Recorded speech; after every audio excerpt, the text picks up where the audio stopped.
I came to understand that revenge was spilling over in Bobby's heart. He didn't speak much about what he was going to do, but he would always get a person back when he felt that they deserved it.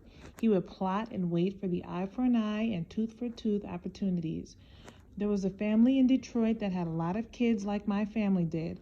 They were known as the neighborhood bullies. Each one of the brothers was large in stature, unlike me and my brothers. They didn't like us half-breeds, as they called us. One of the brothers targeted me for assault. He called me names every day, trying to provoke me into a fight. He threatened the harm he was going to bring on me. Without any warning, the boy threw me to the ground one day after school. I was getting my butt beat. Bobby appeared suddenly out of nowhere and hurled himself on top of the boy, knocking him off of me. I pulled myself to a standing position to see my brother beat that bully until he bled. Bobby just kept hitting him repeatedly in the face. I'd never seen him tear anyone apart like that. The big boy proved to be the weaker one when it came to Bobby protecting someone he loved. I knew from experience that the power behind my brother's fist was unbearable. There was another situation where a boy at school beat me up when Bobby wasn't around. I was always the underdog. I didn't mention it to Bobby, but he found out from other schoolmates. We went to our classes the following day, and Bobby carried on as if all was well. After school, we all rode the bus home. At our bus stop, all of us neighborhood kids got off, including the boy who'd assaulted me the day before. We were all walking along together when Bobby attacked him. He kept hitting him and hitting him with his fist until the boy lay helpless on the ground. Bobby showed him no mercy.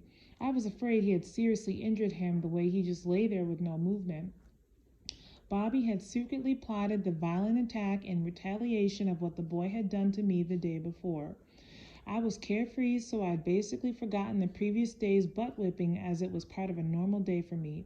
I realized, though, that Bobby sought to rectify what annoyed him in the same aggressive manner as Daddy. It was what he knew to do. School and the ghettos in which I lived with my family were continuous arenas of harassment. I was called half-breed, zebra, and any other derogatory name that could be thought of for an interracial person.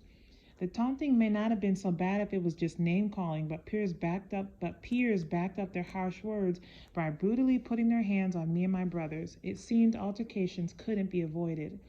I was victimized regularly as an easy mark because I couldn't fight back. I froze when anyone came to do me harm. Each instance, even when someone raised their voice at me, was a flashback of Daddy hitting me. I was paralyzed when it came to participating in a fight. Often there were no words of warning from a mean classmate, just sudden blows to my face or body. What made it so bad was that after all the fury in the streets, I had to go home and contend with Daddy.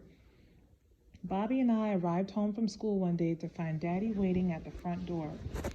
We were both worried when we saw him standing there.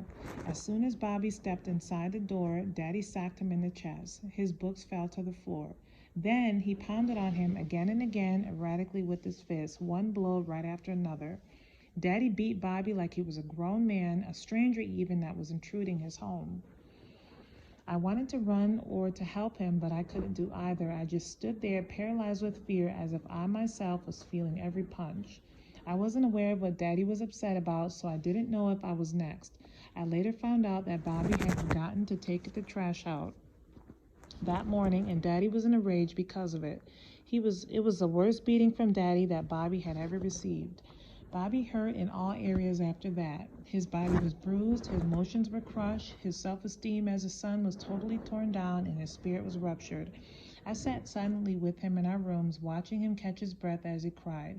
He was just as angry as he had. He didn't say anything for what seemed to be hours as we sat there together.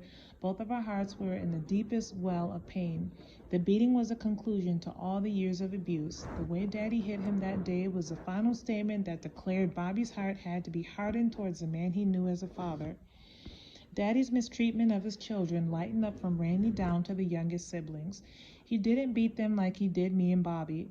The verbal, emotional, and physical abuse continued, however, for Bobby and me up until around the age of 14. By the time I got to high school, I snapped out of the numbness I had previously felt when it came to fighting. I didn't pick fights, but I certainly held my own. I was so angry during that period of my life that when I did find myself in the midst of a fight, I would grab whatever could be used to hit a person in self-defense. I refused to let anyone lay their hands on me in a hostile manner any longer. Eventually, the bullies left me alone. I provoked my younger brothers, Marty, James, and Chico, to fight so they wouldn't be victimized as I had been. I didn't want anyone taking advantage of them. Bobby was off in his own world during his teen years, so I now saw myself as the big brother who needed to look out for the younger ones. Though I was sensitive towards them, I really didn't have any positive advice to give them. The only means of survival I knew against mean kids was to fight. Each of my younger brothers had hot tempers fueled by the negative energy we all carried with us wherever we went.